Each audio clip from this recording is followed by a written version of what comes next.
우리 하나님이 오늘 또 함께 하셔서 우리의 기도를 주께서 귀 기울여 주시고 하나님의 뜻이 우리 안에서 이루어질 수 있도록 주님께서 넉넉한 것으로 충만한 것으로 응답해 주시기를 원합니다. 우리에게 기도의 영을 주어서 또 우리에게 간구의 영을 주어서 하나님의 뜻대로 기도하게 도와주시며 마땅히 빌 바를 알게 도와주시고 하나님 마음을 헤아려서 기도할 수 있도록 하나님이 함께 하시고 인도하여 주옵소서. 우리 속에 충만한 믿음을 주시며 이 세상의 풍파를 바라보지 않게 도와주시고 오늘 또 우리 안에서 역사하시는 주 예수를 바라보고 주 예수를 의지하게 도와주시며 주 예수로 말미암아 하나님의 응답으로 충만한 시간 될 수 있도록 역사하시고 인도하여 주옵소서. 감사하고 예수님의 이름으로 기도합니다. 아멘. 하늘에 계신 우리 아버지여, 이름이 거룩히 여김을 받으시오며 나라의 임하옵시며 뜻이 하늘에서 이룬 것 같이 땅에서도 이루어지이다.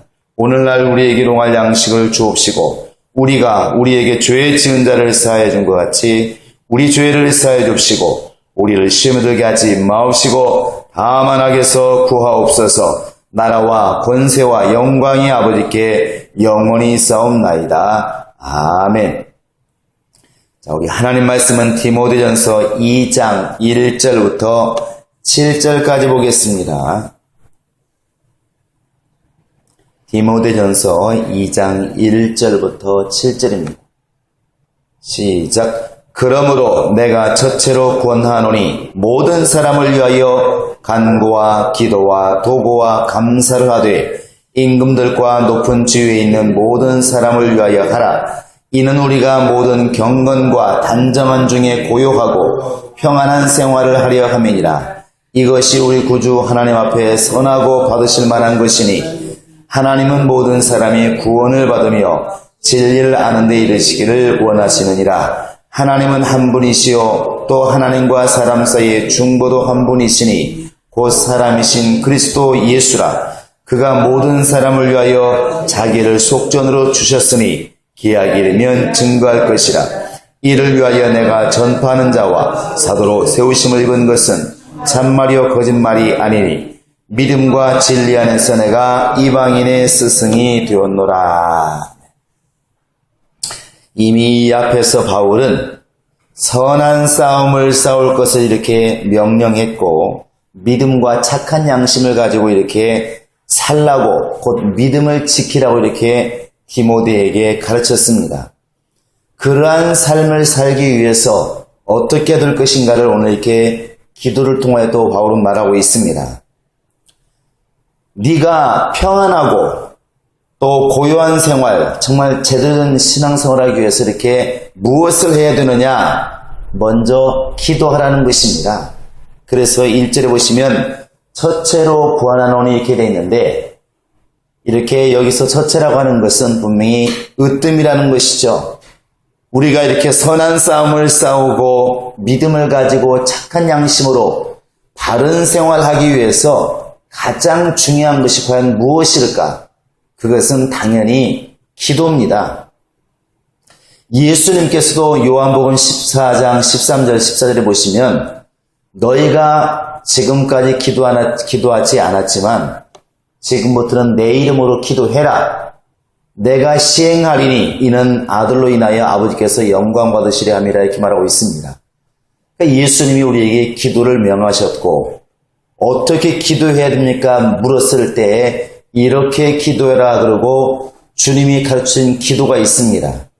언제 기도해야 됩니까? 물었을 때 쉬지 말고 기도해라. 왜 기도해야 됩니까? 물었을 때 시험에 들지 않도록 깨어있어 기도해라. 이렇게 우리에게 기도를 일러 주었습니다. 또 예수님 자신이 분명히 하나님의 아들이시지만 그가 심한 통곡과 눈물로 어떻게 살아야 되는 것인가를 기도를 통해 이렇게 모범을 보여주셨습니다. 우리 기독교인들이 정말 이렇게 뒤에 나와 있는 것처럼 평안한 생활, 고요한 생활을 하기 위해서 이렇게 해야 될 일이 무엇일까? 가장 으뜸으로는 바로 기도입니다. 근데 우리가 알아야 될 것은 고요하고 평안한 생활해라 그러니까 마치 이것이 그냥 안락하고 이 땅에서 아무 일도 없는 그런 생활을 이렇게 생각하면 안 될 것 같고, 믿는 자로서 마땅히 믿음을 지키면서 때로는 합당한 고난이 있고 어려움이 있을지라도 예수를 전하면서 예수의 명령을 준행하면서 예수의 말씀에 순종하면서 살아갈 수 있는 그러한 생활을 할 수 있도록 너희는 기도하라, 이렇게 보는 것이 맞을 것 같습니다. 그런데 무엇을 기도하느냐? 오늘 보면 이렇게 네 가지를 말하고 있습니다.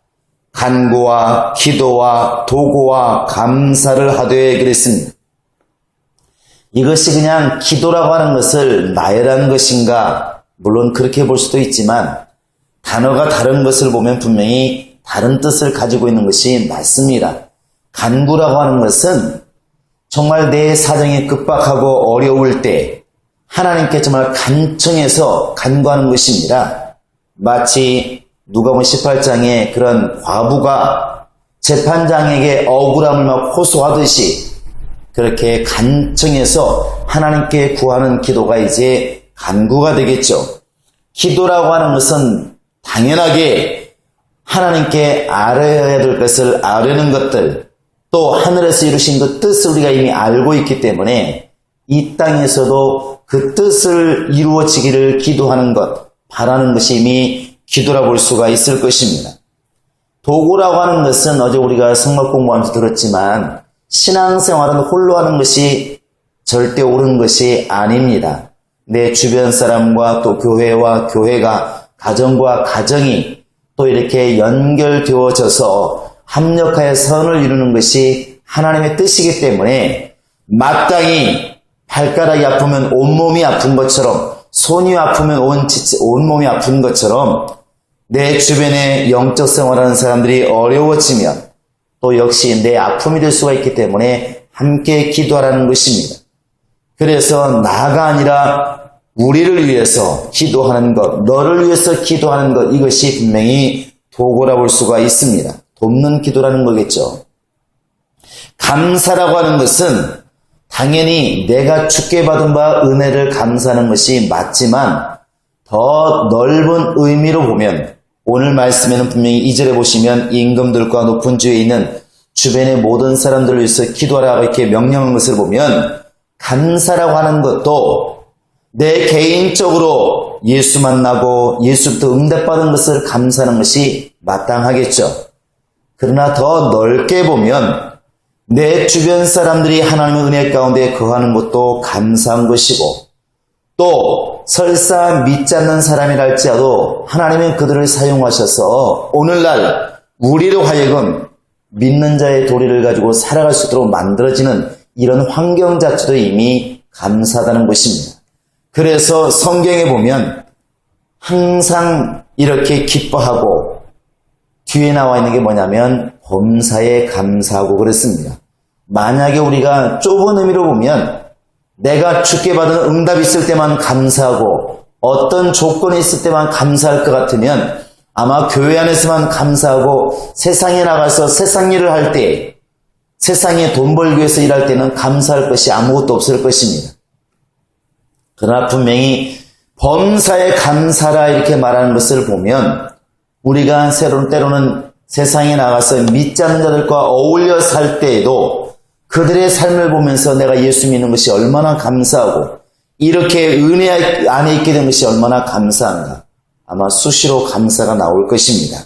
어찌되었든 우리가 이렇게 간구와 기도와 도구와 감사가 끊임없이 일어나야 되는데 왜 이러한 생활이 있어야 될까? 왜 우리에게 간구와 기도와 도구와 감사라고 하는 이런 일들이 가장 영적 생활에서 으뜸으로 있어야 될까 하는 것은 2절에 나와 있는 것처럼 결국 우리가 평안하고 고요한 중에 제대로 된 신앙생활을 하기 위해서 이게 필요하다는 것입니다. 내 육체가 평안하고 내 마음이 편안하고 행복하다고 하는 그런 생활을 하기 위해서 그런 것이 아니라 바로 완전하고 온전한 영적 생활, 예수 믿는 사람으로서 예수 믿는 사람답게 살아갈 수 있는 그러한 생활이 우리 주변에 이루어질 수 있기 위해서 우리는 기도를 해야 되는데 그 기도의 내용이 나만을 위한 기도, 내가 속한 교회만을 위한 기도가 아니라 오늘 나와 있는 것처럼 임금들과 높은 지위에 있는 모든 사람을 위해서 하라. 마치 요셉이 애굽에 내려갔을 때 자기를 지금 다스리고 있는 보디발 장군도 안 믿는 사람이요, 바로 왕도 하나님을 안 믿는 사람일지라도 그들을 위해서 아마 끊임없이 기도했을 것입니다. 이와 같이 우리가 때로는 교회 안에서 목사를 위해서 또 자기를 이끌어가는 직분자를 위해서 기도하는 것이 마땅하지만 세상에 있는 나를 다스리고 있는 사장과 또 정말 대통령과 모든 위정자들을 위해서도 기도하는 것이 마땅하다는 것입니다. 그들의 영혼을 위한 것도 있고 또 하나는 내가 지금 그들 속에서 살고 있기 때문에 내 영혼을 위해서 마땅히 기도하는 것이 맞다는 것이죠. 그리고 더 나아가서 보면 결국 그들의 영혼도 구원을 받아야 되는 것이 아버지의 뜻이기 때문에 그렇습니다. 4절에 보시면 하나님은 모든 사람이 구원을 받으며 진리를 하는 데 이르시기를 원하시느니라 이렇게 되어 있습니다. 설사 안 믿는 대통령이라 할지라도 위정자라 할지라도 안 믿는 사장이라 할지라도 내가 볼 때 차라리 없으면 하는 그런 사장일지라도 하나님은 그런 사람일지라도 진리를 아는 데 이르시기를 원하시고 구원에 이르기를 원하신다는 것입니다. 베드로후서 3장 이제 8절 9절에 보면 하나님은 바로 우리가 생각하는 것처럼 더디다고 생각하는 더딘 것이 아니라 1절 오래 참으시고 있다. 그것이 우리의 구원이 되고 있다 이렇게 말하고 있습니다. 모든 사람이 회개에 이르기를 원하시는 것이 아버지의 뜻입니다. 우리가 구원 쪽으로 보나 또 내 영적 생활을 위해서 보나 당연히 임금들과 또 권세자들과 높은 지위에 있는 사람들, 나와 연관된 모든 사람들, 그것이 믿는 사람이든 믿지 않는 사람이든 당연히 그들을 위한 기도가 이루어지고 또 그들을 통해서 감사가 이루어지는 것이 우리 영적 생활의 으뜸이라고 하는 것을 이렇게 알 수가 있습니다. 그리고 이것이 굉장히 내가 믿음이 있기 때문에 내가 선하기 때문에 이렇게 이런 일들이 이루어지는 것이 아니라 3절에 보시면 이런 일들, 곧 임금들과 높은 지위에 있는 사람들, 주변에 있는 사람들, 그들을 위해서 간구와 기도와 도구와 감사함에 기도하는 일들, 이런 것들이 바로 이제 구주 하나님 앞에서 선하고 받으실 만한 것이다 이렇게 나와 있습니다. 이 말은 다른 말로 말하면 이것이 바로 하나님이 옳게 여기시는 일이라 하는 것이죠. 오늘 또 우리는 이를 위하고 기도해야 될 것입니다. 만약에 내 입과 내 배만을 위한 영적 생활이라면 과연 하나님이 기뻐하실까? 그것은 아닐 것입니다.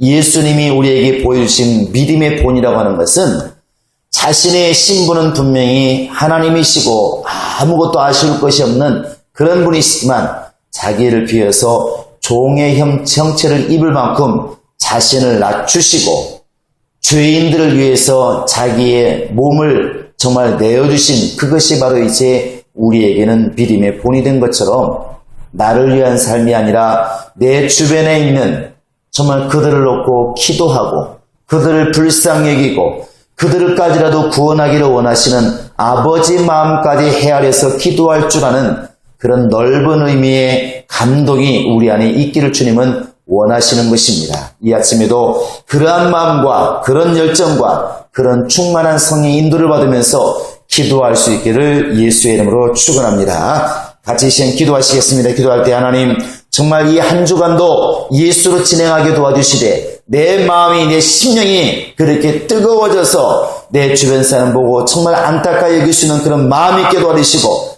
나를 이끌어가는 대통령과 위정자들과 내 주변에 있는 모든 사람을 놓고 간구할 수 있고 기도할 수 있고 도구할 수 있고 감사할 수 있는 내 신앙의 지경이 넓어지게 달라고 간절히 기도하시겠습니다.